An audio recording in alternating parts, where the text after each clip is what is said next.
to Fruity Knitting. I'm Madeleine. And I'm Andrea. And this is episode 152. For new viewers, Fruity Knitting is a 90-minute program that brings you knitting inspiration from all around the world, as well as some extra snippets of travel, history, and storytelling that we hope adds joy to your life and brings a smile to your face. And we've just got back from sunny Costa Rica, where we hosted 4 knitting retreats during the month of February.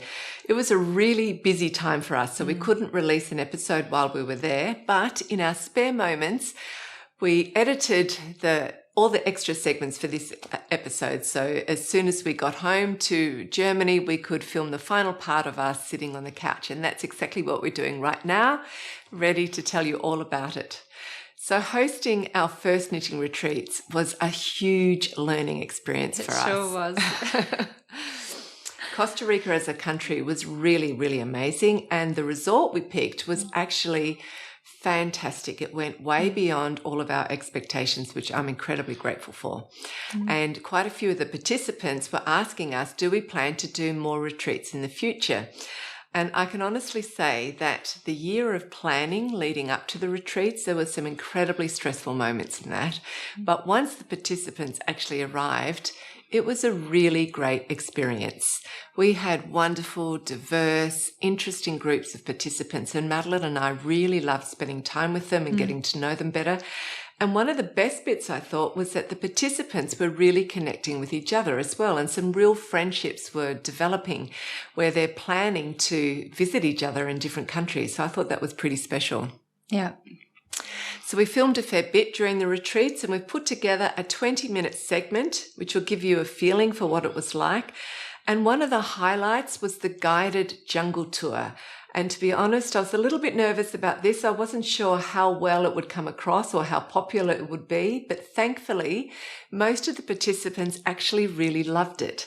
So we've included lots of jungle footage for you with our guide speaking, and hopefully you might get the feeling that you were on the trip as well. And in addition, our program today also includes a feature interview that we're really excited about. While we were on Prince Edward Island in Canada, we interviewed Charlene and Debbie from Periwinkle Laine.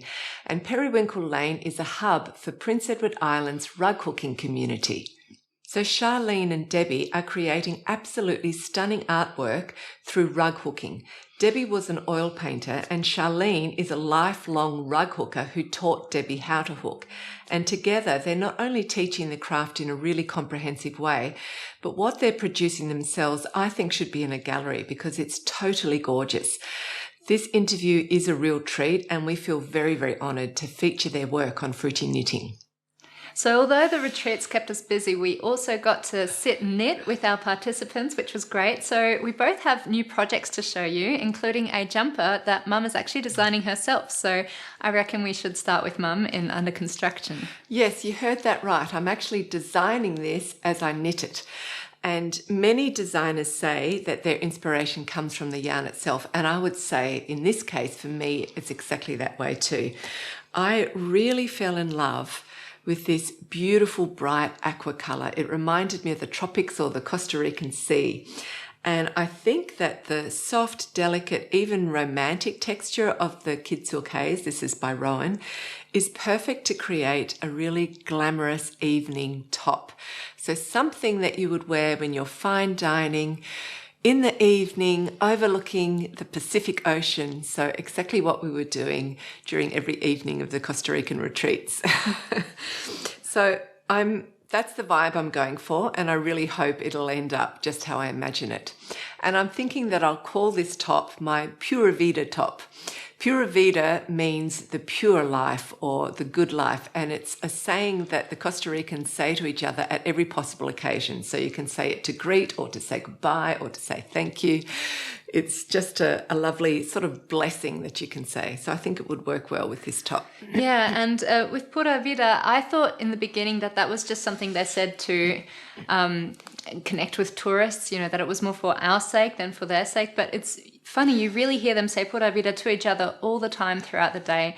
And now it's stuck in my head. And when something good happens, I want to say Pura Vida. Yeah. Every time really we had nice. breakfast, we heard from the waiters, Pura Vida. Yeah. Which is lovely. Yeah. Okay. So I knew from the beginning that I wanted this top to have the main body of this top to be in stocking stitch because it's such a bright colour.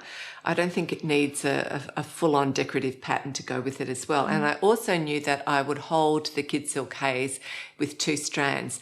I have knit with 1 strand of a silk mohair blend before, but I really didn't enjoy it. I found it really quite fiddly and it took forever to knit. But the first time I knitted a garment holding 2 strands of a silk mohair blend together was when I knitted Jorge Locatelli's Instant Crush, which you see I'm wearing here. And I just loved how easy it was and how quickly it knitted up, and also how light and warm the finished garment was. It was quite a big surprise for me that I'd never done it earlier. So I'm really loving the fabric that it creates, this combination. I think it's perfect for in-between seasons in Europe, like spring, summer, or the end of summer going into autumn. And I want this top to have a really soft, flowy feel, almost like a silk or a satin blouse, with a deep V neckline, wide puffy sleeves that are 3/4 length, a fitted waist with decorative details on the hem and the cuffs. When I hear myself describe that, it actually sounds like a very 80s fashion design. But I guess I was a teenager in the 80s, so 80s fashion will always have a place in my heart. Maybe I should add some shoulder pads. And some bright makeup as well. Yeah, and big buffy hair. Get yourself a perm. Yeah. Okay, so actually during the Costa Rican retreats, I also taught a workshop. I wanted to share a technique that I recently learnt, fell in love with, and also thought had a lot of practical use, but would also fit in with the theme of our retreat workshops, which was embellishing and embroidering your knitwear. So I introduced the afterthought smocking technique, which I first came across when I interviewed the valiant tailoress in episode 144. So afterthought smocking is an embroidery technique that you can apply to your garment after you finish knitting it, and it's easy to apply to almost any form of ribbing, making it a great decorative detail for hems and cuffs, but you can also do it very easily on plain stocking stitch. And there are countless variations of how to apply smocking to your knitting, and depending on which variation you use, it will change your gauge, either drastically or hardly at all. So the first time I tried afterthought smocking, and many of you will remember, was on this cardigan here, which is the April cardigan by Petite Knits. And in the original design, she just has a shallow hem in 1x1 ribbing, and I changed it to be a deep hem in 2x2 ribbing. And that's because I wanted to use a variation of smocking that would hardly change the gauge at all. At that stage, this is a top-down design, at that stage I'd knitted most of the body and I didn't want to have to change the stitch counts in the pattern. That would involve having to knit a big swatch, and as usual I didn't have time to do that. So if you look closely at the 2x2 ribbing, especially the columns of 2 knit stitches, you'll see I've marked them with numbers. And I've sewn the second knit stitch in column 1 to the first knit stitch in column 2, and then the second knit stitch in column 3 to the first knit stitch in column 4, and I've repeated that across the line, and then the row of smocking above that is done exactly the same way but offset. So this smocking technique joins the inner knit columns that are closest to each other, and that helps maintain the original gauge. And if you check the back side of the fabric, which you'll see here, the ribbing still looks very evenly spaced and isn't pulled together. So to start, what you need to do is mark the rows that you'll be smocking on, and also the knit stitches that you'll be sewing together. And you use regular cotton sewing thread in a contrasting colour to do this. This thread will be removed at the end. And marking everything in advance is really the most tedious part. I definitely thought so when I first tried it, and I think the participants did as well. But it is really worth it. It does 2 things. It helps you understand what you're actually doing later on when you're doing the embroidery. It helps you read your knitting better. And then when you come to doing the final embroidery, it's much easier. So there's a variation of smocking on 2x2 ribbing where instead of sewing the 2 inner knit stitches together, you sew the 2 outer knit stitches together. And this does change the gauge a lot more, but it produces a more pronounced and decorative pattern because, which I think looks a lot prettier, because the knit columns end up having a slight twist to them. So here's a swatch showing this variation, and once the participants finished smocking the first version, they practiced this one, and I think most of them agreed it looked even prettier. But like I said, this version tightens the gauge and likely reduces the fabric's width by about 1/4 of its original size. So I'm planning to use this second form of smocking around my hem and my cuffs on this top. So I've made the ribbing on this top wider than I need it to be. So you can do the smocking in the same yarn that you knitted your garment in, or a contrasting colour. And I'm going to play around with some sparkle, I think, which is also fits in with the 80s theme. So I've got this yarn here. You might be able to see it has got some pink and green sparkle in with it. The green's not the same colour as this. It's a really fine thread. So I'm thinking that I might hold it double together with one strand of the Kid Silk Haze, and it'll just give a little bit extra sparkle. The actual stitches in the smocking are going to be really small, so you're not going to see it a lot. I don't want it to be too over the top, but just tiny little stitches. I'm going to play around. I haven't quite decided.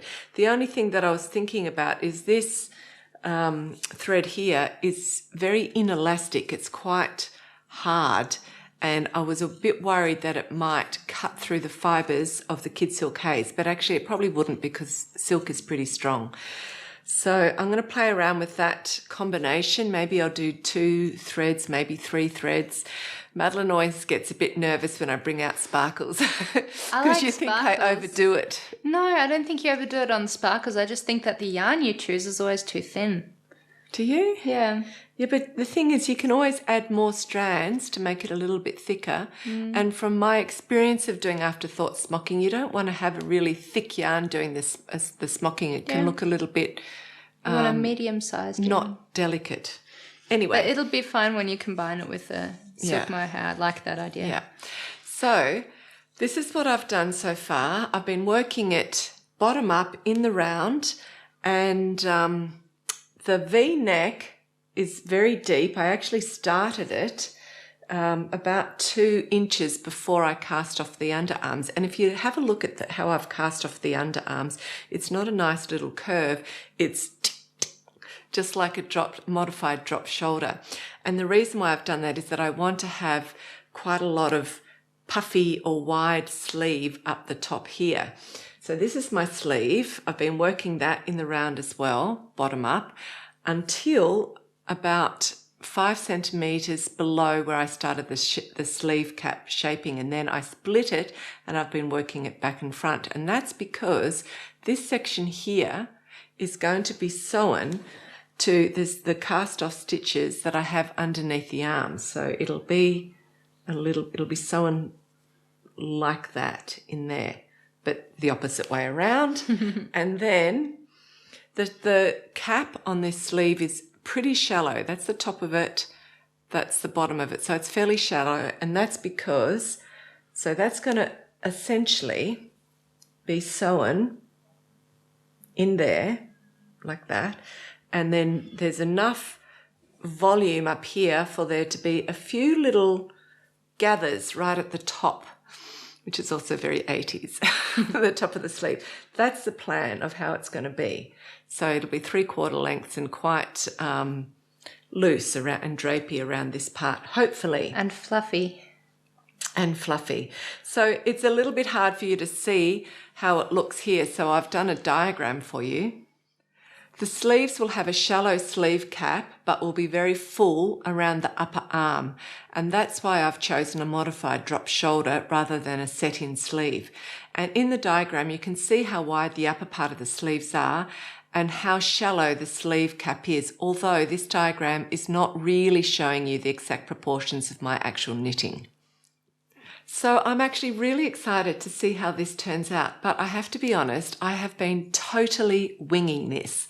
So No swatching, lots of guessing with stitch counts, so definitely not the professional approach that I would recommend to other people. But with everything that we've had going on behind the scenes, I just have not had time to meticulously plan and prepare like you should do when you're designing something. So when life presents you with those set of circumstances, there's nothing to it but just to take a risk and fly by the seat of your pants. Mum's adventurous. Because after all, it's only knitting, and if I get it wrong, I'll just rip it out and start again. So now it's time to take you to Costa Rica. This should be fun. I hope you really enjoy it.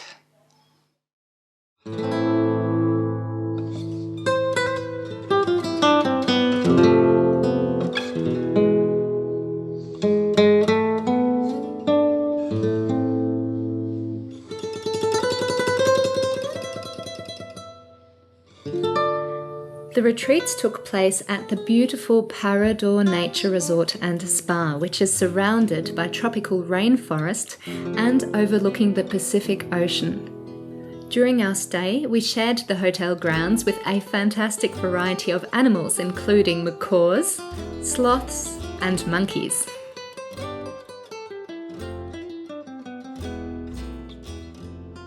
Every morning, our participants got to choose from a large breakfast buffet of fresh tropical fruits, the typical Costa Rican beans and rice, fried plantains, custom omelettes, and lots of other goodies.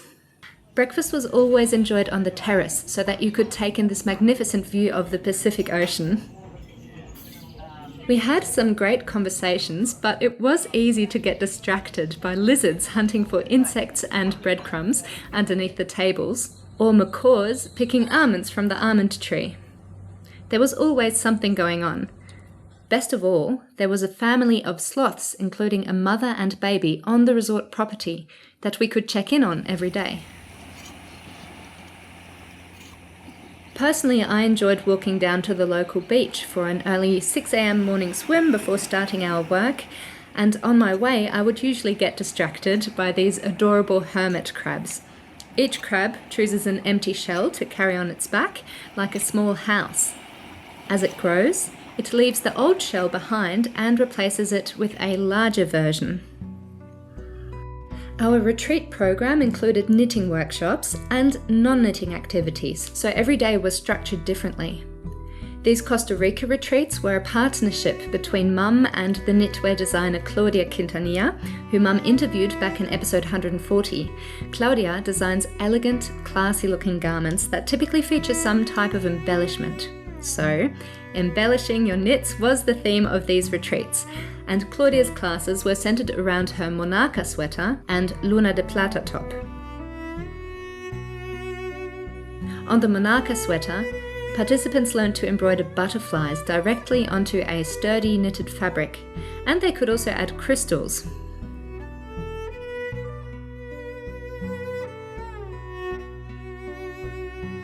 But the Luna de Plata uses only a single strand of silk mohair, making the fabric far more delicate.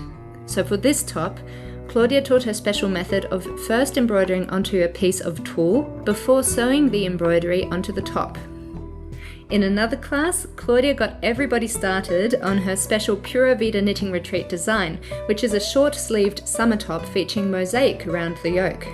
Those who weren't familiar with mosaic knitting got to practice on an easy swatch. And as an optional bonus workshop, Andrea showed one of her favourite techniques, which is afterthought smocking on a 2x2 rib. What's fantastic about this method is that it barely influences your gauge, so you don't need to adjust the original pattern in order to add this type of smocking to your project. My name is Kim Williams, and I'm from New York. I live in New York now, but I'm originally from Toronto. The one thing that I really appreciated learning the most, I think, was learning how to embroider on delicate single-strand mohair. It's a bit of a complicated technique. You first have to do the embroidery on tulle lined with dissolvable stabilizer. And then once you've done the embroidery, you submerge it in water, which dissolves the stabilizer, and then you have a beautiful embroidery that you can tack onto your delicate fabric. And I think that's the same way that they do it in couture houses. The people on this trip have been fantastic. I came by myself, and I have always had somebody to do stuff with. There's always a seat at the table for anybody who happens to come to dinner late. Every night I sit with somebody different, and it's really been a joy. And just being here has been magical. Every day I see a different animal. I just saw some sort of lizard, very large lizard. I saw monkeys this morning. It's just been very, very magical. So I'm Jane. I'm from Arkansas, and this is my daughter. Hi, I'm Emma. I'm coming here from Virginia. And I brought a few things to show you. So we were invited to start by making the yoke of a sweater, which we would be taught how to embellish. This is my yoke. I love it so much that I'm probably not going to embellish, but I did really enjoy learning some of the embroidery techniques. And one thing I found especially interesting was the idea that I would not have thought of this. I mean, I've embroidered before, but that you could put a metallic thread with a silk thread, with a mohair thread, and come up with something that looks very soft, but also glistens in a nice way. So that was a project I enjoyed a lot. And then today in our class, I learned how to mosaic knit, which is something I hadn't really done before.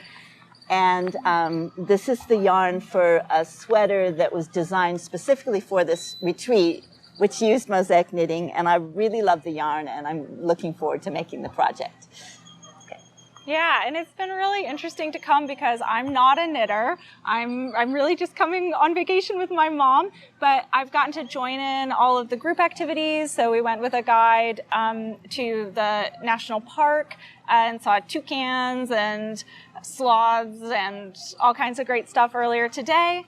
And one of the best parts for me is that the resort itself has tons of amazing birds and a mother sloth with her baby that lives right by the pool. And there's a wonderful naturalist who works here, and he took us out on a nighttime sort of frog walk, but we also saw a kinkajou and all kinds of really interesting things. Sloths. Yeah. One of the highlights for me was that a morpho butterfly landed on my pants today, and I felt completely blessed by that. One of the delights of being here is just that it's been a really interesting, warm, lovely group of people, and very talented people, not just in the knitting realm, but in all kinds of areas. So we've had a lot of great conversations and palled around, and it's just been a lovely, lovely time. And for me, getting to meet Andrea and Madeleine, yes, is a joy. I am Kim Biegler, and this is my husband, Mitch, and we live in Oregon, and we are just south of Portland. Mitch is a farmer, and I own a wool mill, and we came to Costa Rica together, and it's been a long time since we got off the farm. So we were excited to be here. What I did before the retreat is I sewed the Luna de Plata by Claudia, and it's in a really fine mohair, and so I wasn't quite sure how we were going to do the embroidery on it. But it's really easy. Claudia showed us how, and we are doing it on tulle, basically. And you do your stitch. You could do any design. It doesn't have to be what the pattern says. And then after you're done, you just cut it out and sew it onto the sweater wherever you want it, or your bag or whatever. So it was really easy to learn how to do it. They picked a wonderful place. There's pools, there's monkeys, sloths. There's even a sloth baby here. Yeah, very cute. We've had delicious food, pools, and cocktails. So we've experimented with those a little bit. And we met so many people from all over the world. We've made new friends that we hope to see again on another food and knitting retreat, but we will definitely be seeing many of them around the world because this is getting us away from the farm. Yeah. We snuck off one day for the husbands. We ventured off and went to a nice hike and saw some waterfalls, and it was just absolutely beautiful. It was great. So some knitters brought their husbands or adult children or non-knitting best friends with them, and during the workshops, non-knitting partners would go off on their own or join forces to explore the area together.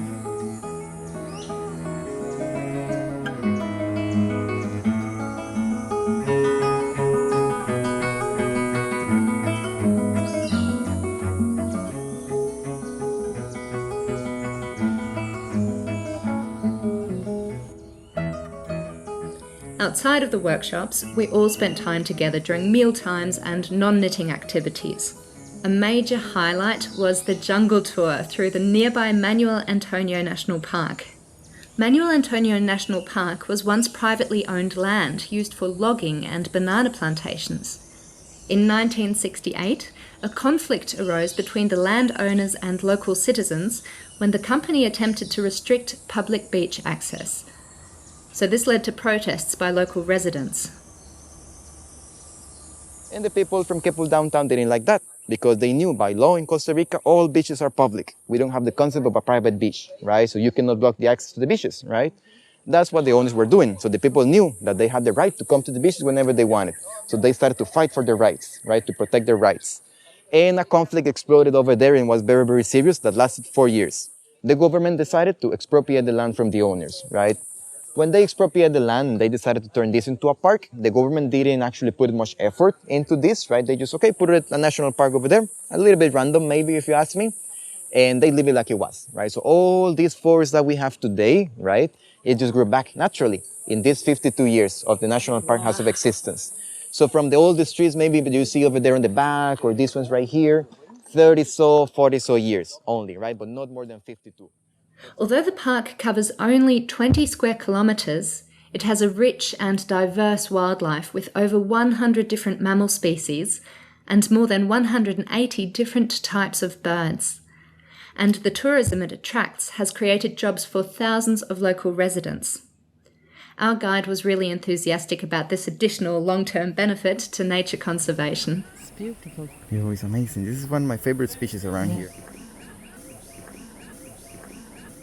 I was surprised to learn that the national park doesn't try to regulate the population of plants and animal species. So as our guide explained, they simply let nature regulate itself, and even invasive, non-native plants are allowed to grow here. Some plants in the park are parasitic, such as the strangler fig. It wraps its roots around a host tree and sends them downwards to reach the soil while also climbing towards the canopy for better sunlight. But in doing so, it slowly strangles its host over decades until the host dies and decomposes, leaving only the fig tree behind. Some trees, like the beach guava, defend themselves against parasites and predators by regularly shedding their bark. This prevents the strangler fig from taking hold of the tree. Manuel Antonio National Park is also home to one of the deadliest trees in the world, the manchineel, also known as the beach apple. I know, that name sounds really inviting, but one bite of its apple-like fruit will cause severe blistering of your throat.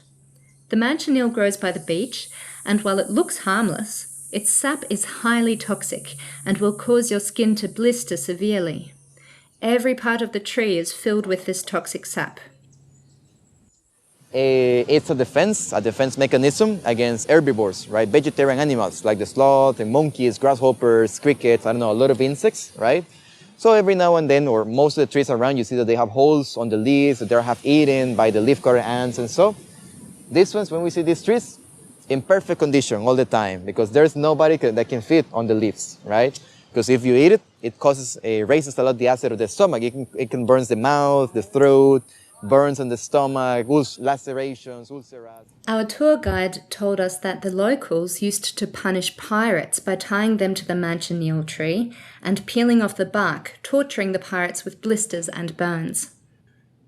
Its roots also dig deep into the soil, helping to prevent erosion of the coastline, so it does have some positive effect as well. Now, coming back to the forest's self-regulation, one of the key players in maintaining the balance of this ecosystem is the white-lined bat. By feeding on small insects, including mosquitoes, it naturally helps control their population. In doing so, it also reduces the spread of mosquito-borne diseases like malaria and dengue fever. So these tiny, adorable bats are actually the silent protectors of public health. Despite the bats, mosquitoes can't be fully avoided, so the local Costa Ricans, known as ticos, have found a natural, highly effective mosquito repellent, termite nests. So these large nests can be found all over the country, and if you break off a piece and light it on fire, its smoke acts as an incense, scaring away all of the insects. This park is teeming with wildlife, and each animal has its unique way of procuring food. Some animals know how to use tools. Others choose to farm instead, much like us humans. These are leafcutter ants. As individuals, they're not exactly intelligent, but as a colony, they show impressive organizational and farming skills. But they don't really eat the leaves. You know what they do with them? No. They use it, they chew it onto them, and they make a substrate, right? Like a growing space for a fungus that they harvest. They cultivate a species of fungus, and that's what they eat. They eat the fungus. So they're kind of like farmers, right? Thousands of years before that we invented, right, all the agricultural practices we have, the ants were already doing it, right? The leafcutter ants. Right, so actually we have right here around the 3 species of monkeys. We have the white-faced capuchin monkeys, the squirrel monkeys moving around this area, so let's try to keep an eye to see them, and the howler monkeys that are calling a little bit ahead. Any of you heard these sharp callings, kind of like birds? Those are the squirrel monkeys, right?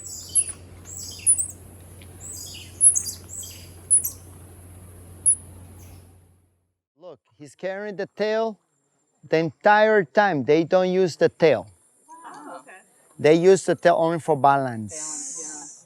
So he's thousands of years behind of evolution because howler monkey, spider monkey, and the white face use the tail as a 5th arm, except these guys. Apart from the squirrel monkeys, we also saw howler monkeys, which are black and a lot larger.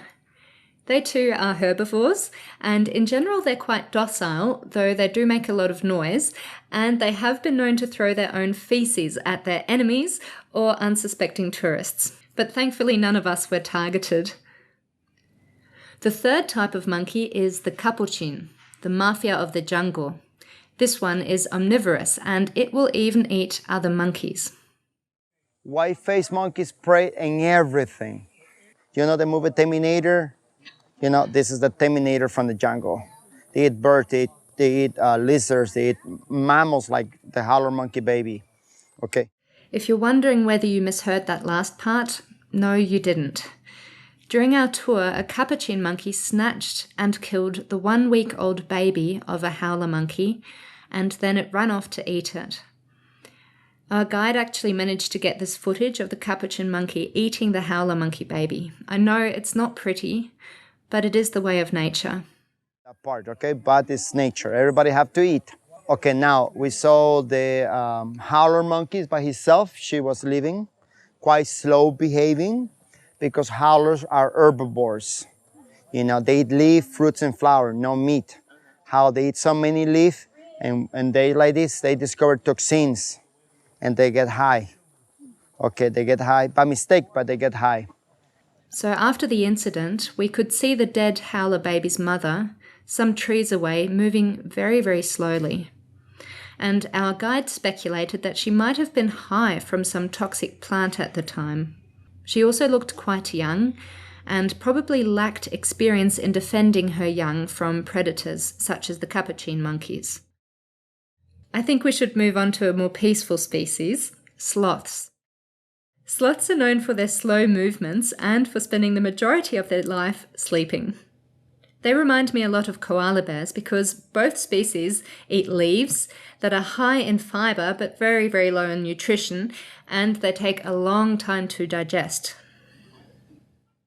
But this is the mom. This is the natural color they have, very blonde, kind of a light gray, light brownish color.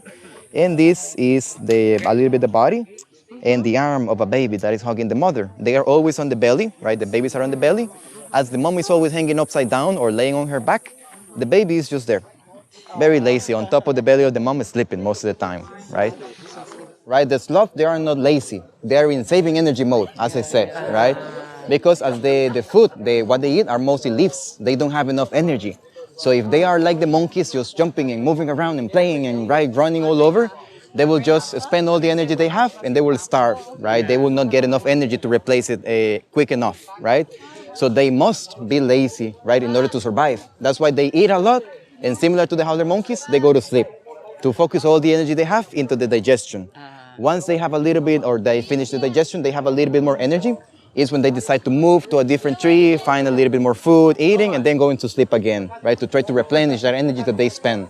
So they are not that lazy. They have to be lazy and slow-moving animals in order to survive, right? That's the evolution track that they have to choose. But still, right, as I said, 16 to 20 hours a day sleeping on average every day. And not really moving much, right? Not really doing much activities. Those of you who don't like spiders, you might want to close your eyes for the next 30 to 40 seconds. Our tour guides also explained how scientists are extracting the venom and other products from local Costa Rican animals to use in medicine and other industries. For example, we saw a golden orb weaver. This is the female, yes.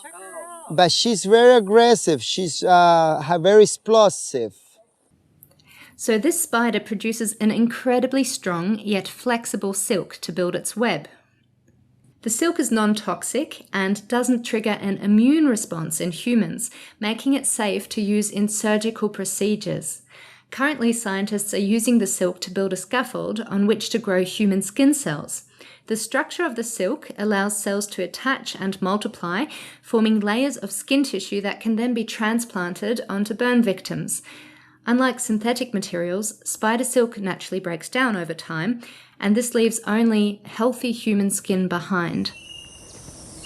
But even animals take advantage of the spider silk's properties. Our guide explained that the hummingbirds will gather pieces of the golden orb weaver's web to stabilize their own nests.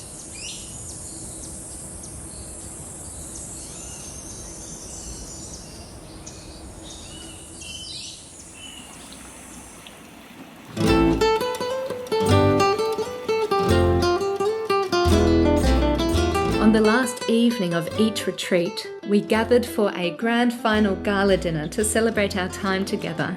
The food was delicious. The restaurant offered a beautiful view of the sun setting over the ocean, and everybody dressed up nicely because straight after that, it was time for our Latin dance class.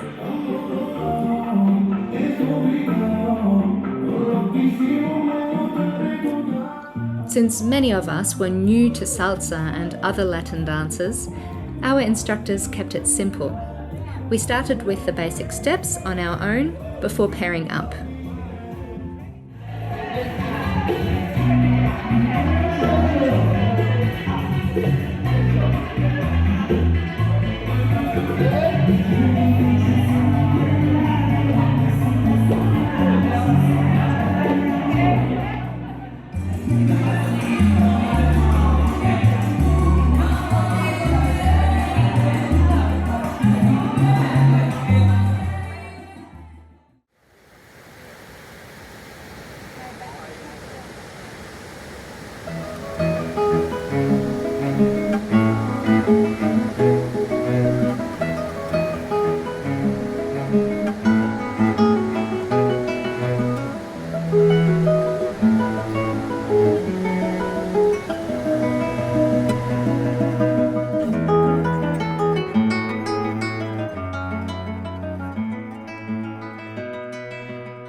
So welcome back. I just want to quickly share a final memory, which we couldn't include in this segment. You've just seen some footage of the salsa dance classes that we had. So the last night of every retreat, we'd have a gala dinner followed by a salsa dance class. So you can imagine that on the last night of the fourth retreat, everything had gone well. All the participants were very happy. So I was finally mentally fully relaxed and ready to let my hair down. And after a salsa dance class, you are all hot and sweaty. So a group of us decided spontaneously, about 10 of us, decided to meet back at the main pool for a nighttime swim. And that was just hilarious fun. It was all different nationalities. So there was Australians there, not just us, Americans, Canadians, Brazilians, just this little group of us. And one of the participants had been doing Scottish dancing all her life, formation dancing. And so she ended up teaching us Scottish dancing In the pool, you have to imagine the water's up to our neck. It was a heap of fun. And it was just such a bizarre, surreal experience because here we are, if you can imagine, the velvety black sky above us with all the stars coming down. Around the pool was lit up silhouettes of palm trees, and across from the restaurant was floating this really gorgeous live Spanish guitar music. And here we are dancing, doing Scottish reels in the pool. It kind of felt like some weird water synchronization dance. A crazed dream. It was very just fun. It was a wonderful way to finish off the retreat. So thank you to all of you who shared that special night with us. That was a great memory. Yeah. So we hope you enjoyed the coverage of the Pura Vida knitting retreats. I was particularly excited about this segment because for the first time, Mum handed me full creative control. So from scripting to filming, of course, and then editing everything together. And Mum's basically been mentoring me over the years, gradually giving me more responsibility. And creating this segment independently was not only extremely fun, but also very rewarding. Now, some of you might be curious about what goes on behind the scenes to create a travel vlog like this. So I thought today I'll give you a little bit of insight. Now, every vlog tells some kind of story, and for this vlog, we wanted to capture and retell the experience of our participants. The first step was to outline the key topics for the vlog, and we knew that we wanted to showcase the stunning Parador Resort, the knitting workshops, the jungle tour, and also the other fun non-knitting social activities. So to do this, we took footage for each segment while also drafting possible voiceovers. And basically, we had to have our cameras with us all the time because often you'll see something unexpected that you spontaneously want to include in the vlog. So when filming a location, it is important to film not only the detailed close-up shots of all the pretty things you see, but also some wide shots so that you get a lot of variation. So I started by exploring the property and filming close-ups of the different plants and the flowers. There was so much to see, and then some sweeping panoramas of the monkey trail and the ocean views. And then I ended up with way more footage than I ended up really editing into the final video, but that's normal. And then when it came to the workshops, we wanted to include interviews, just some short interviews with a variety of participants, so that each interview would share a different perspective. So we chose a mother and daughter, Jane and Emma, who were choosing to have a holiday together to catch up. And then there were a husband and wife, Kim and Mitch, who are farmers, and they rarely leave their farm. In fact, I think this was their first holiday in 5 years. And then there was Kim, who shared her perspective as a solo traveller. So we gave our interviewees 3 questions to think about a couple of hours before filming, and then chose 3 different locations in the resort to showcase it from different angles. Now, just before filming, we did a quick rehearsal just to make sure that the answers felt natural and that they really reflected their personal experience. And then, luckily, most of our participants spoke very confidently, so it went really quickly and they basically nailed it on the first try, which isn't usual. No, not at all. And then to enhance the final edit, we took some close-up footage of whatever they discussed, because this creates the illusion of there being multiple cameras filming from different angles at the same time, which is quite nice. And it's also just what the natural eye does anyway. When somebody talks about something, you look at what they're talking about. And so you want to have a little close-up of what they're talking about. Yeah. And to capture those details of knitting and embroidery, we often have to film from slightly awkward angles.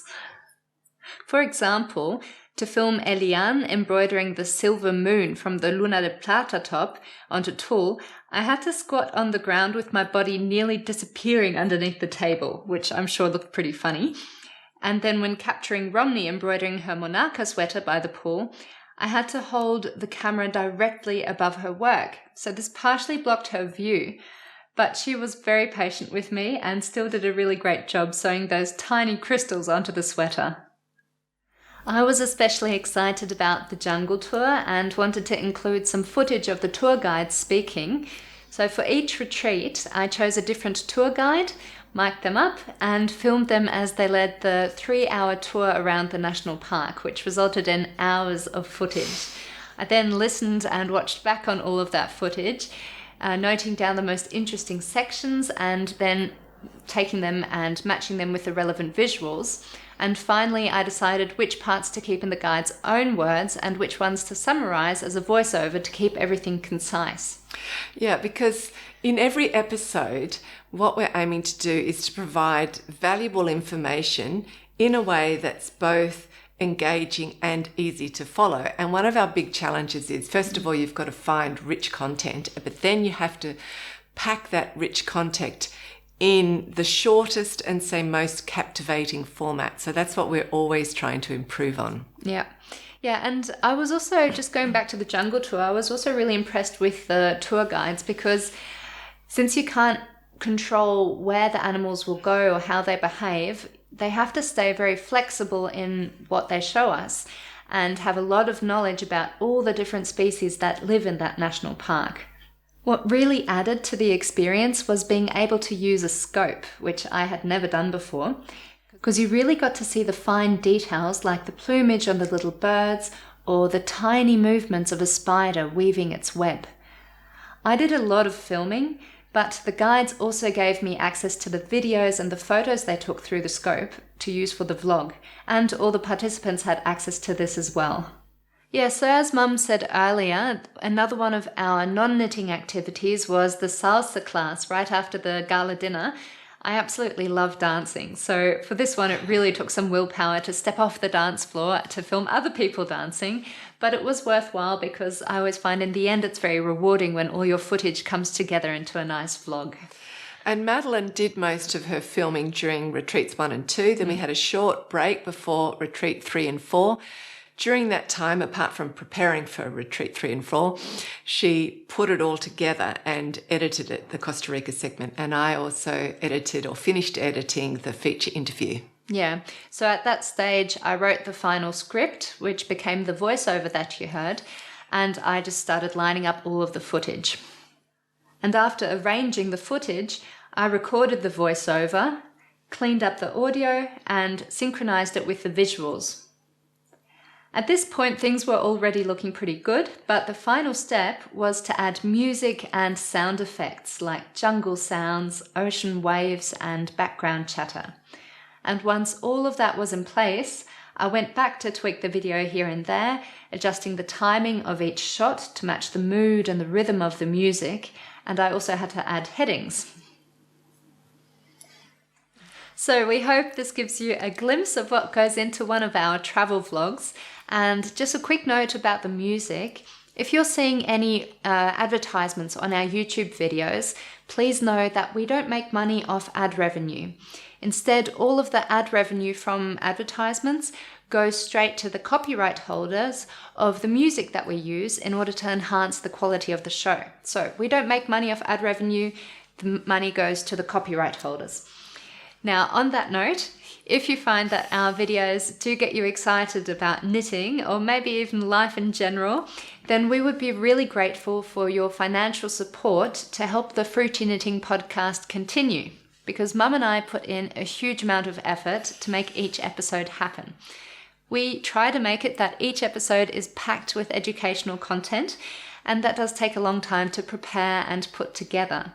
And while we are very passionate and also grateful for the work that we get to do, it is only possible because a small percentage of our viewers chooses to support the show financially by becoming a Fruity Knitting patron. So if you would like to do so as well, please visit patreon.com/fruityknitting, where you can become either a Hebridean, a Merino, or a Shetland patron. Thank you very much for your support.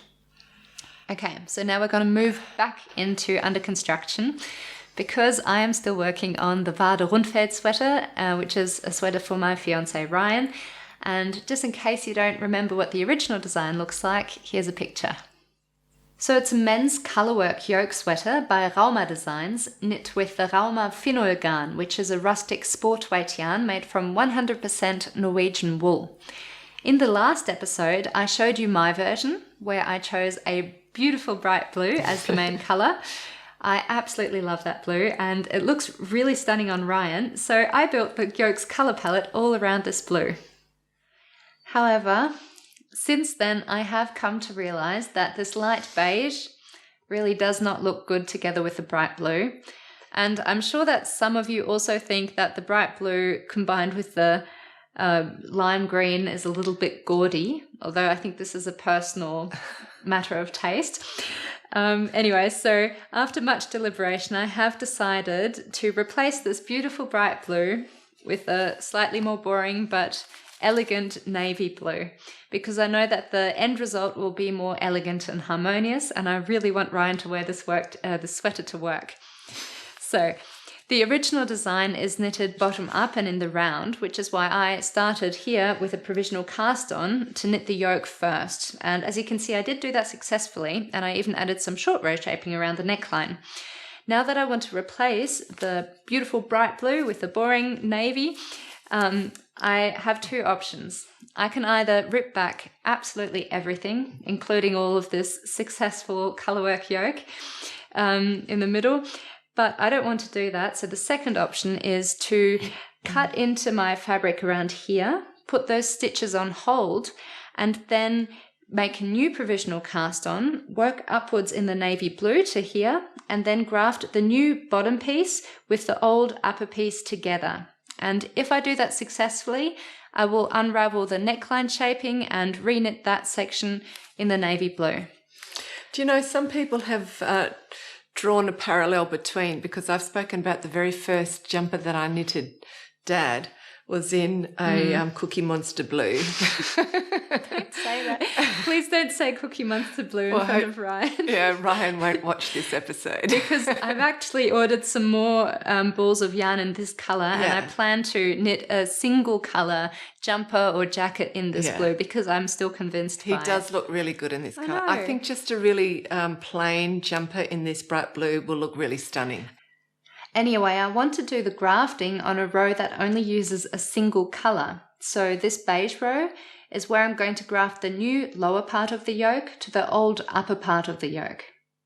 I've never grafted before, so I'm just accepting this as an interesting challenge. So for our trip to Costa Rica, I decided to leave Ryan's sweater behind because it required so many adjustments. I knew that I wouldn't have time to work on it during our retreats.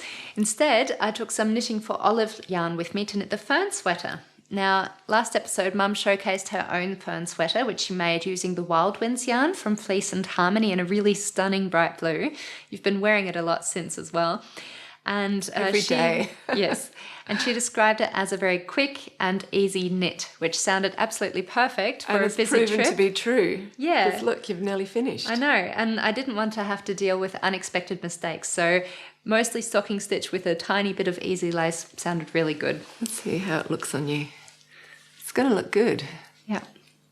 So for those who missed our last episode, the Fern sweater is a turtleneck sweater covered in a pretty but very easy lace pattern. For the yarn, I'm using the recommended strand of Knitting for Olive's soft silk mohair with one strand of their merino yarn, both in the colourway Camel. So this colour is fairly neutral for my standards because I naturally gravitate to very bright colours, but that's precisely why I wanted something neutral for a change to go with my very bright and colourful wardrobe. And when I chose this colour, I had a specific skirt in mind, which is this one here. It's a rusty red, and I thought I'd need a light black beige to go with it.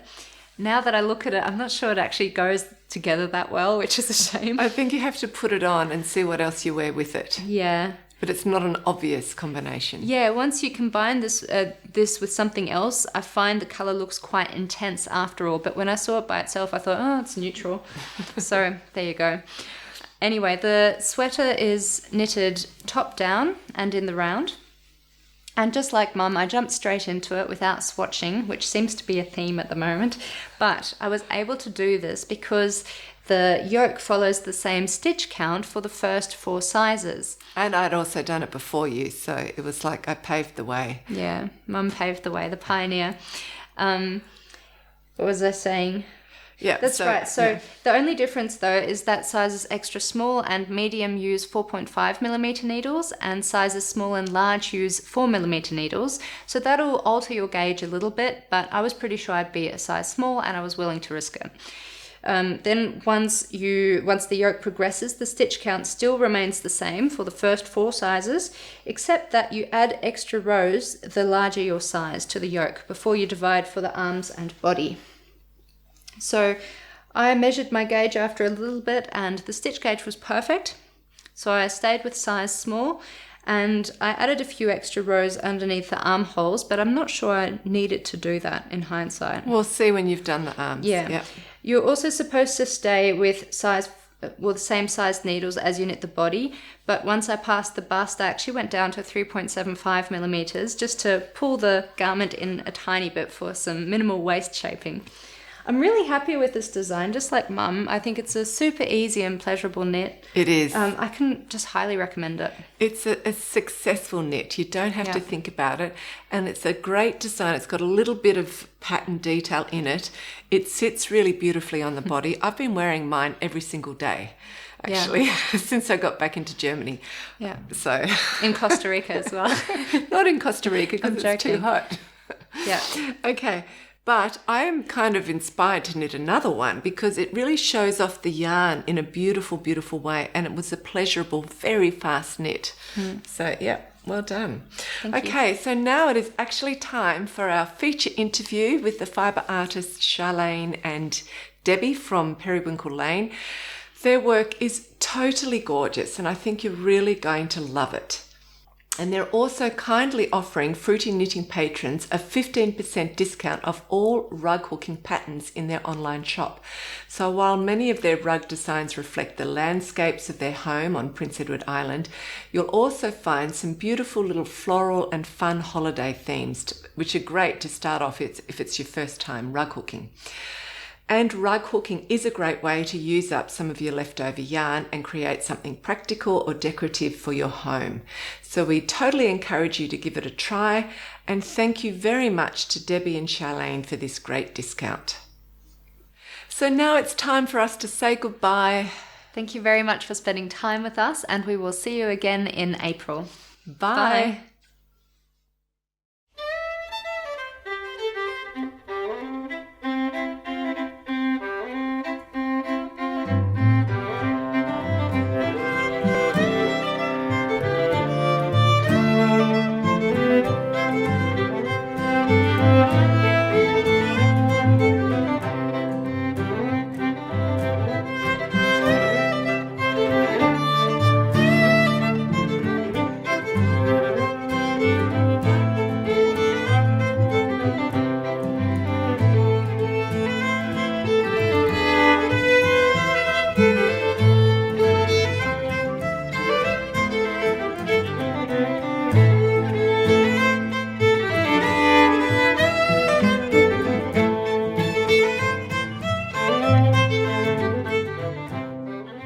Welcome to Fruity Knitting. I'm here with Debbie and Charlene, who are the founders of Periwinkle Laine, which is a centre for Prince Edward Island's rug hooking community. So Periwinkle Laine offers a wide range of rug hooking supplies, and they also organise regular pop-up events, workshops, and even rug hooking retreats. So thank you both for coming on Fruity Knitting. Thank you. So tell us the story behind Periwinkle Laine, including how rug hooking has developed in the local community here. For sure. So Periwinkle Laine got its start about a few years ago when we really saw an opportunity to service the local community, to help rug hookers find tools and equipment, and also to bring a community together to expand our creativity. I got my first experience with rug hooking way back when my grandmother hooked. At the time, I really didn't appreciate what she was doing. I didn't appreciate the craft, but later on, I really got into it, and I really, really recognized what a wonderful craft this could be. Deb? I was a painter, I still am a painter, for 30 plus years, drawing, painting, and all the different mediums. And actually 10 years ago, Charlene turned me on to hooking. And so I learned how to hook, and I haven't stopped. I've kind of put those brushes, the paints down, and now using a hook and fiber to create my art. Okay, great. And we've got some really old rugs in front of us. So what can you tell us about them? So what I brought here today were a few examples of rugs that have been hooked by Prince Edward Island ladies, I suspect, although you'll not find any initials on these rugs or really a mark of who made them. Rug hooking is simply a matter of pulling a piece of fabric or a piece of yarn through a foundation cloth. Linen, burlap was used back then, and it was a very utilitarian craft back when it got its start in Eastern Canada, in Atlantic Canada, around 1860 or so. I'm sure rug hooking has been going on since the dawn of time, but in this area of the world, that's when we got our start. What you see in front of us is a very utilitarian rug. This rug was made with leftover fabrics because in that day, hooking with yarn was really, you didn't want to waste the yarn. That needed to be made into clothes. So they'd use dungarees, they'd use old fabrics and that sort of thing. They'd use crude hooks, and the crude hooks would be made with a nail. This one is actually my grandmother's hook. These are ones that have been fashioned out of spikes, and they stood the test of time, and they worked. And are you still hooking with them? I'm not. There's some more. There's more comfortable ones that you can use for your hands and that type of thing now. So, but I love to hold on to them, and I can't imagine what my grandmother would think today. But it's good. Yeah. Okay. So this rug here, like I said, very utilitarian, a geometric pattern.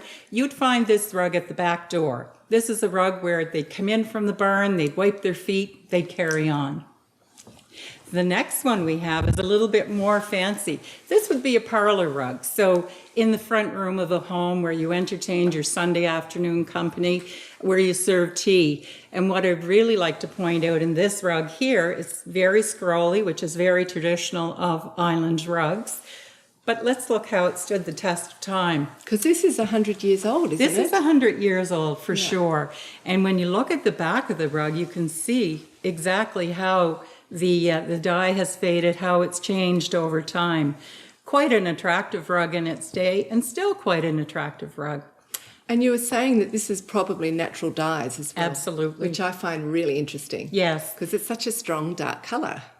And I'd like to just mention too, we have to really focus in on how creative the ladies were in those days and how resourceful they were. And sometimes when you find an antique rug, when you buy it, the ladies of the day would have taken some of the fabric that was used in the rug and they would sew it in the binding around the rugs so that if the rug was ever torn or an animal had ripped it, they would have an emergency supply, kind of the way you find the buttons on your sweaters today or pieces of wool that you find in little baggies off the arms of your new clothes. Yeah, exactly. Okay. But let's just see how this is. See how the roses, that would have been the colors that were selected in the day. Really quite attractive.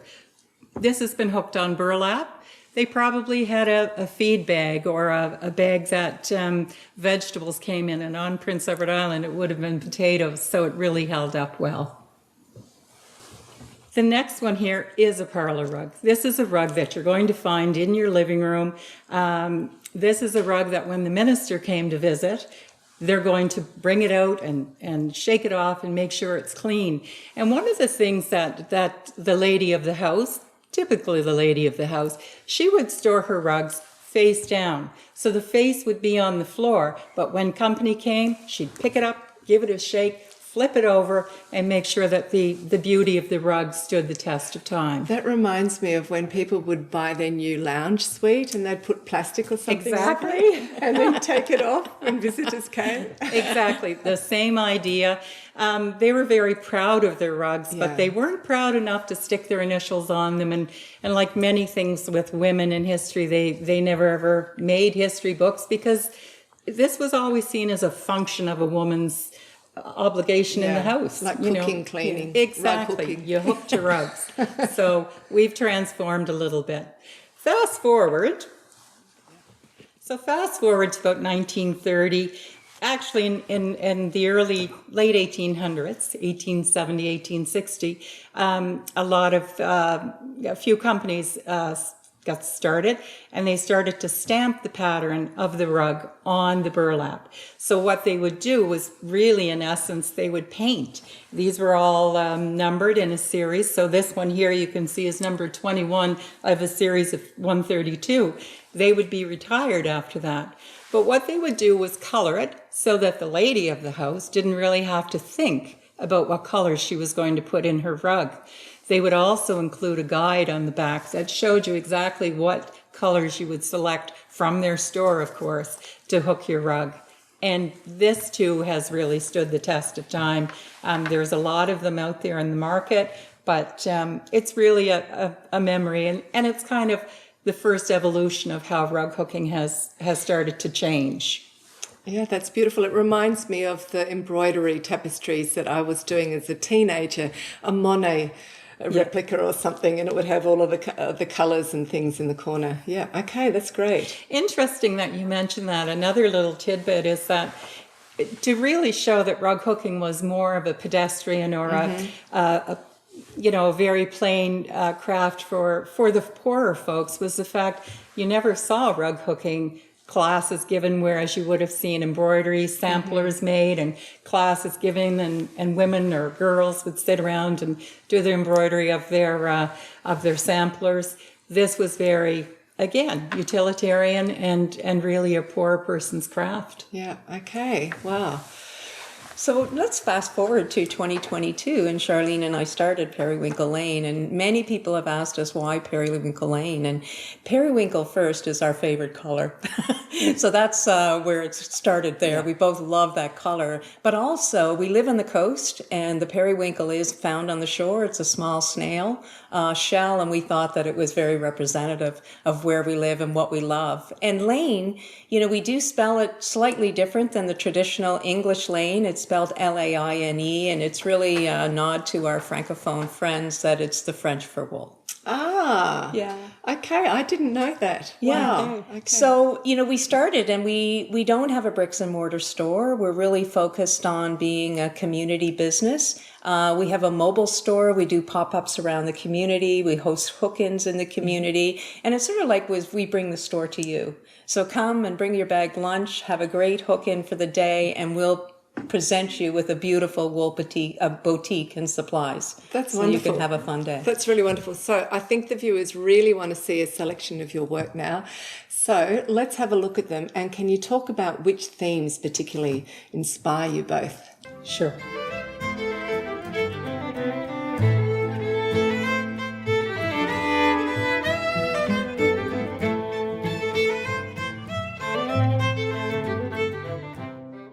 This is a piece I hooked a few years ago. I designed it. It's called Beginnings, and it really goes back to my personal roots, being born in an outport in Newfoundland. And I wanted it to be a picture. You were looking out your window into this gorgeous, rough, rugged Canadian landscape. And I have tried to actually paint it, but paint it with wool and fabric. If I was using a paintbrush, you'd look at brush strokes. But here what I did is I actually used little bits of wool or yarn to create little movements, let's say in the water. So it actually looks a bit choppy that day in the harbor. And it actually has some shimmer because when you get those light spots coming on the water, it actually looks like a small white cap on the wave. One thing about rug hooking we say in our classes is you hook the way it lays. So the water you want to lay this way. When you get into homes and whatever, you're going to hook them more linearly, because you want them to look like boards. So it'd be funny if they were all swirly. It wouldn't match the landscape. When you come into the rocks that are under these wharfs, trying to pick up those real dark, rich tones, so it really looks like wet rocks underneath the actual pier. As you go up, it's actually a morning sunrise, not a sunset. And so wanted to capture those really nice yellows and greens. And you can see where the sun would be actually hitting some of these grasses on the side to actually illuminate them a little bit brighter in those morning lights.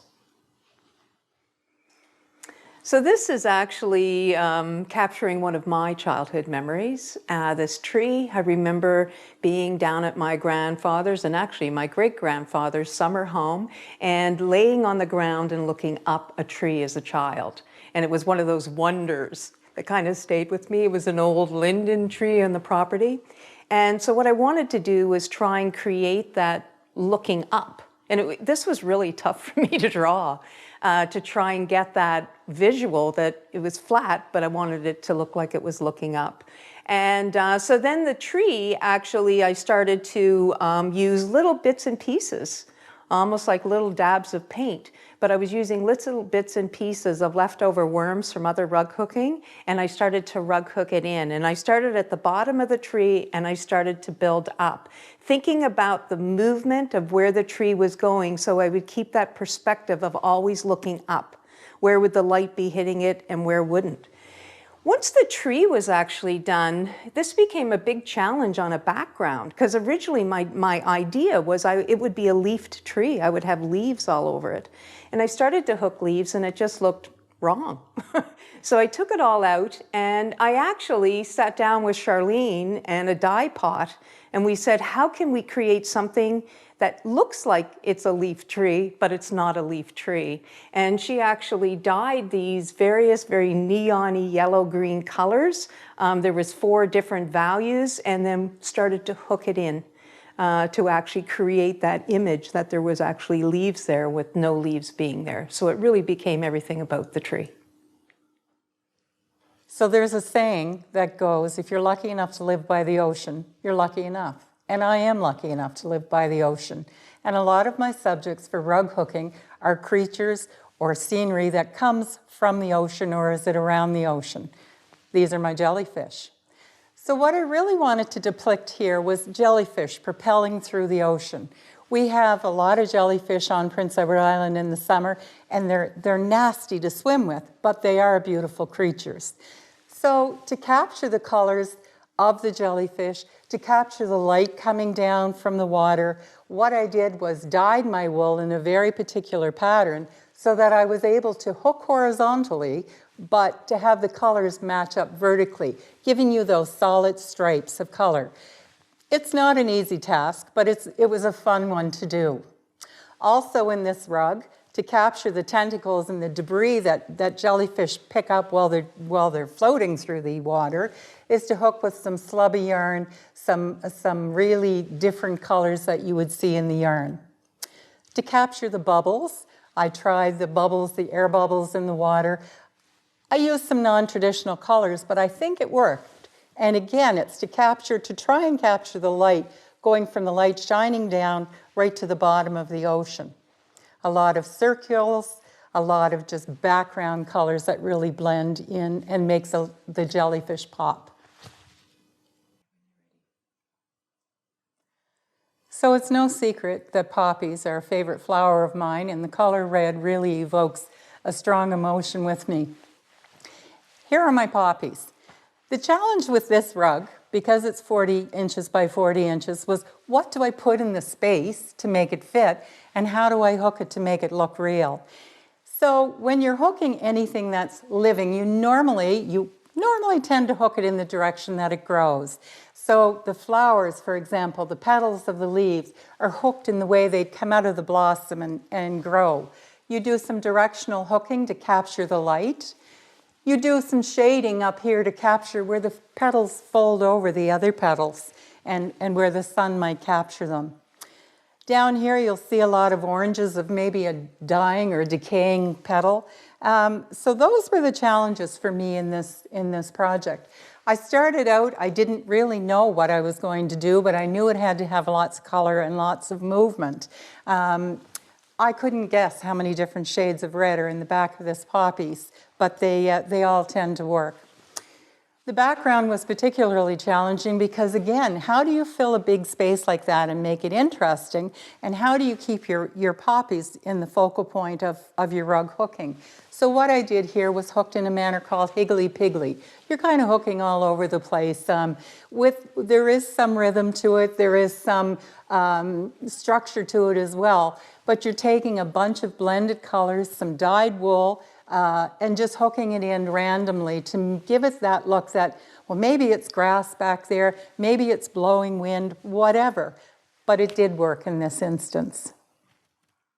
So one of the questions that has always posed me was, is rug hooking art? And art, I believe, is anything that evokes an emotion or a feeling. In this picture of a working farmer, where the city is encroaching on his land, I believe it evokes a feeling of what's to come.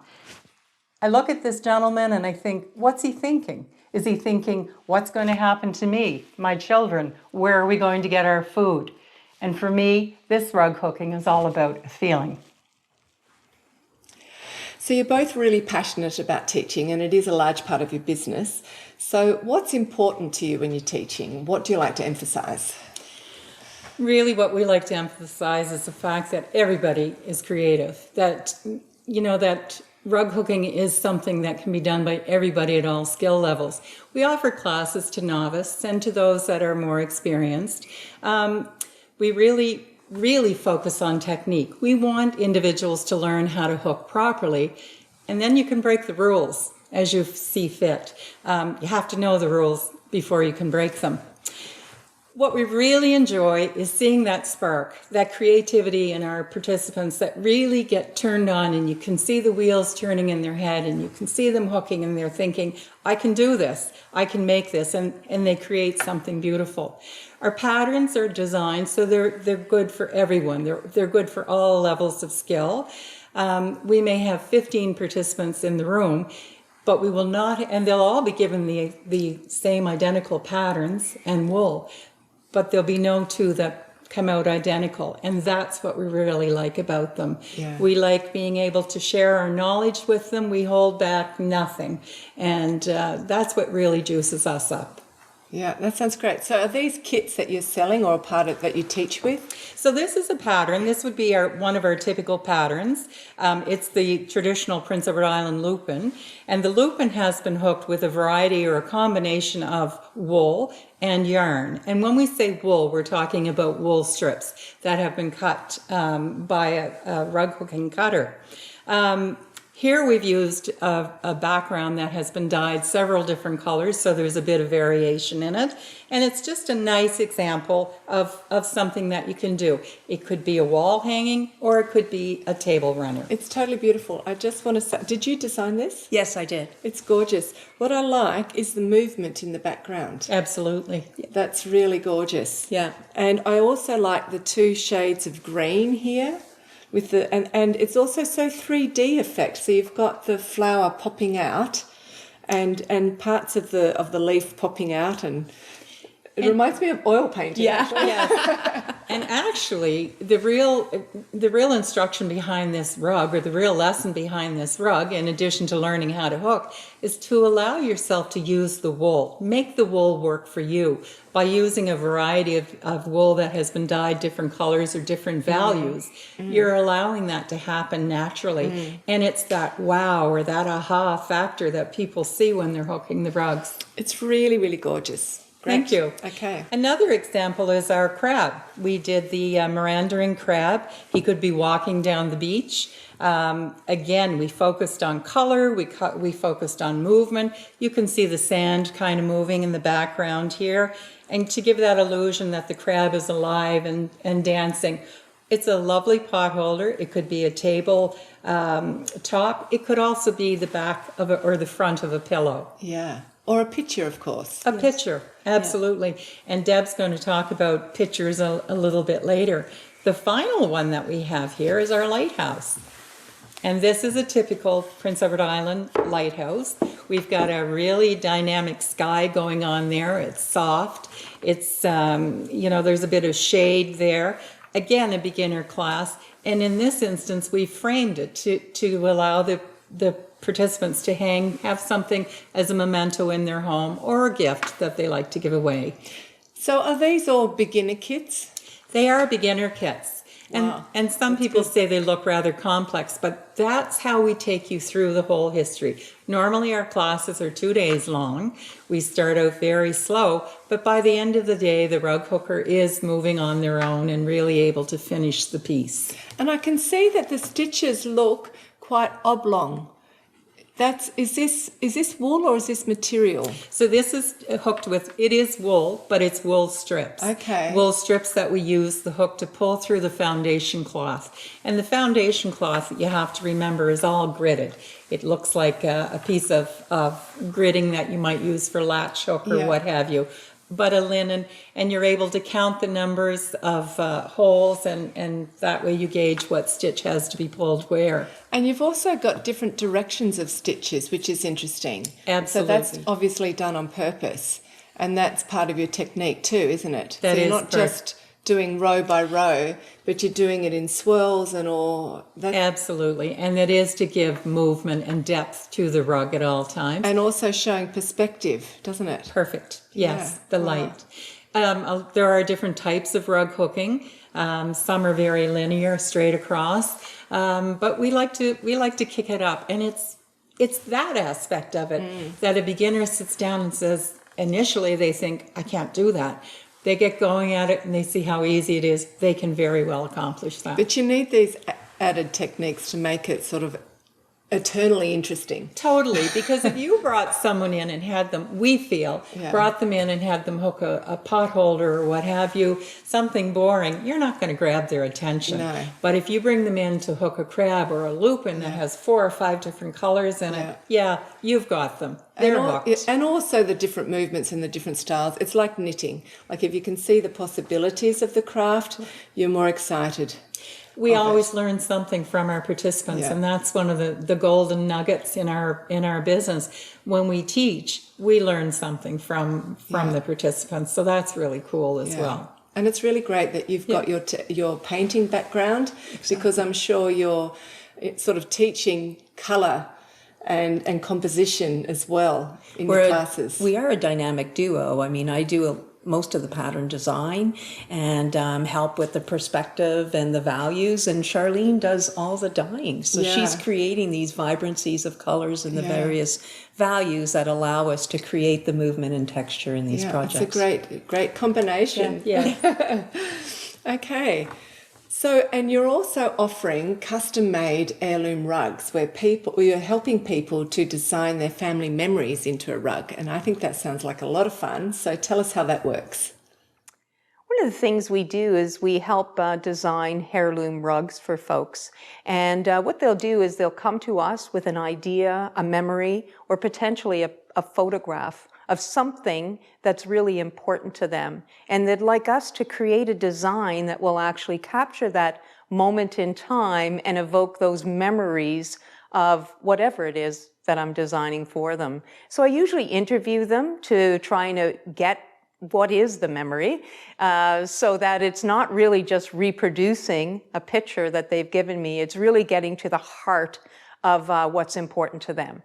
And this is an example of one, and it was a grandmother who has passed away with her granddaughter, and it was a photo that was sent to me. It was a drizzly old day in the photograph, very difficult to see, but you knew they were walking on railroad tracks. You kind of knew it was fall because there seemed to be some leaves on the ground. And so when I talked to the individual that was having this designed, that happened to be the last photograph of the two of them together. It's why it was so special. The other is that the two individuals walked everywhere. They always walked. So we wanted to be able to make sure that they were walking somewhere. And in this case, it's like walking to the future, I guess is what we'd say.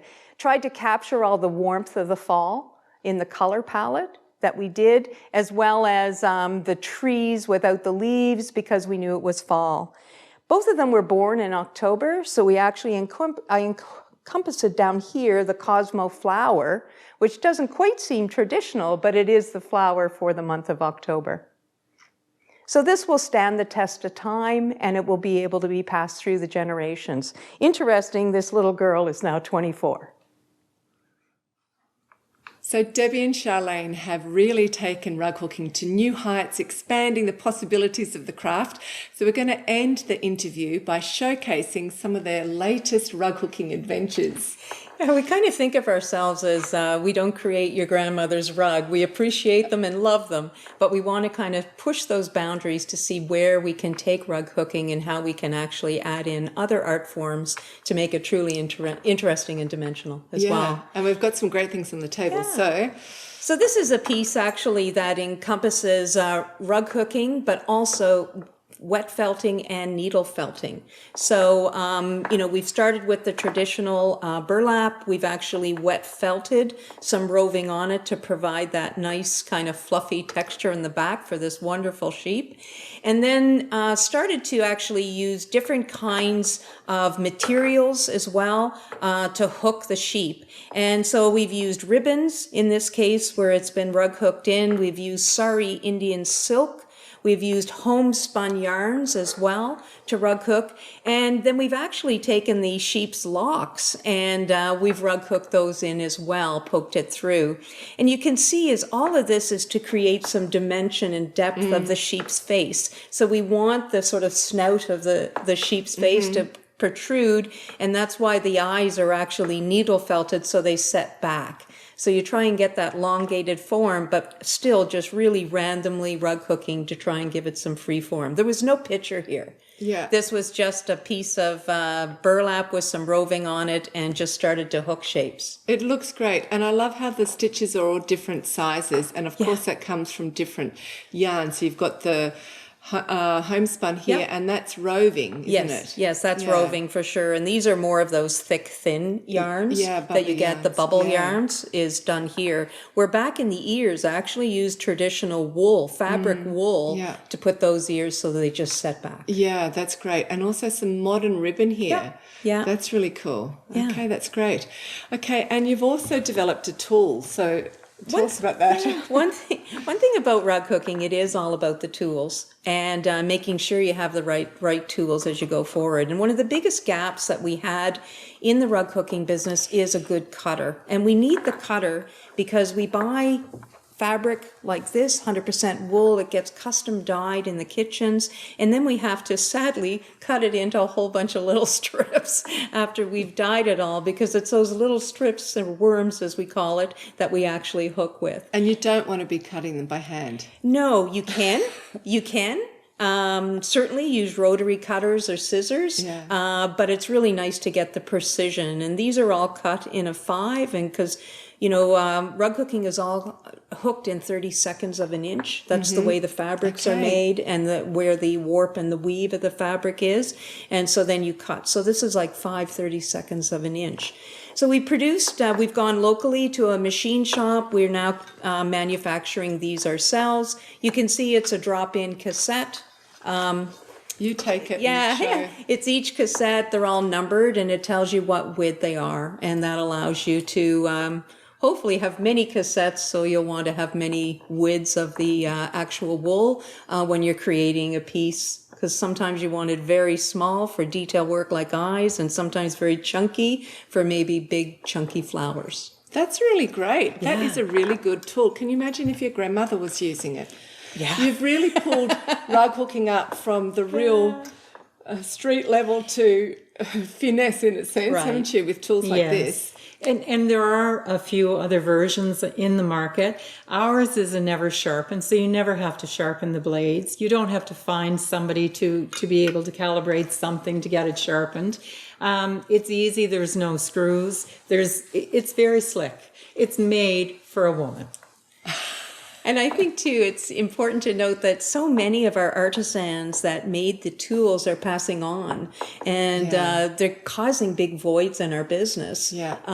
So, we just said, okay, let's make a cutter. Good for you. Yeah. Okay, so what's next? So we've been really experimenting with dyeing. We do all our own dyeing in our dye kitchen. And some of the things we've been doing, of course, is putting different values of the same dye in a piece of wool to give the depth and dimension to a piece of wool when you're rug hooking. On the flip side, what we've also done is taken a lovely silk scarf here, that a lady's silk scarf, and what we've done is removed the dye from the silk scarf and bled it back into a natural piece of wool. And eventually what we'll do is we will cut this up into little strips and we will hook the two together to make some kind of, we haven't figured it out yet, but it's going to be pretty cool, I'll tell you that. Totally. Deb and I also like colors, and with rug hooking you have a lot of worms left over from projects. So what we do, we've been making quillies, and these are certainly not new and not anything that we've invented, but we've put our own twist on them. We love color. So we've created our own line of jewelry, not really, that really looks nice on a blouse or a sweater or what have you, but just white shirt or just a white shirt. Looks great. And earrings, have you done earrings too? We have done earrings. In fact, we don't have any to show. We were at a show a few weeks ago and somebody came up to us and wanted our earrings and wanted our necklaces. We sold them. And that's true. That's a good thing. You want to sell them. That's great. Okay. And now we've got some clothing. You're branching out into a clothing range now. That's right. So this is something that Charlene and I did this summer. We don't invent all these things. We just find ways to make it our own. And so we've actually rug hooked inserts for our denim jackets, making it vibrant, fun. Reminds me kind of the 1960s, some of these patterns. Yes. But what we've done actually is we've taken our linen, the same backing that we use for all our rugs, and we've sewn it into the back of the jacket and then actually cut out the denim all around. And that then allows us to have a jean jacket with a linen insert, which we can then put across our frame, and we actually then rug hook it as we were rug hooking anything else. So you're rug hooking it in the jacket? In the jacket. Let's have a quick look on the inside. And then, the inside, so we've actually just added in some fabric on the back with some fusible bond so that you don't have anything scratchy against your back, but also you don't want to pull these loops out, and it sort of protects it that way. It's all washable. Okay, that's very cool. So whose is who? Charlene's, Debbie's. And that's made exactly the same way. It is. Yeah. That's really with good. The backing. Yeah, material on the inside. Okay. Yeah. And I think here we have a friendship rug. So let's get that straightened. Yeah. So the idea of a friendship rug really comes from, I guess, quilters used to do it when they'd pass blocks of quilts around. But as you mentioned, these crafts are interchangeable. What we did here, we had a group of friends. We had 8 friends in this case. And every month we'd get together to hook. And we'd also pass the rug. So your takeaway from that meeting or that get-together was you would take home and hook one section of the rug. Now, the owner of the rug got to choose the theme. And in this particular themed rug here was underwater or sea. So everything had to be related to that. But the owner of the rug couldn't dictate what you hooked, but they could dictate the theme. And so here we have a multitude of colors. We have different shapes and lighthouses. We have sand dollars. We have mussel shells. We have footprints in the sand. And this is kind of unique as well, because this is a form of hooking that's a reverse hooking. So if you flip it over, you'll see the footprints in the sand. I was going to just ask you about that. Yeah. Yes. That's so clever because you've got that 3D effect again. That's right. Yeah. And you can feel the footprints. You can also see the rivets that the sand and waves make in the sand as well. So we try to kind of one-up each other by creating these new ways and new things to do. But it's a great way to pass the winter. It's a great way to spend time with your friends. And at the end of it, I think we all got together, went out to dinner, and really had a great time talking about the rug. And in this particular case, everybody had a rug.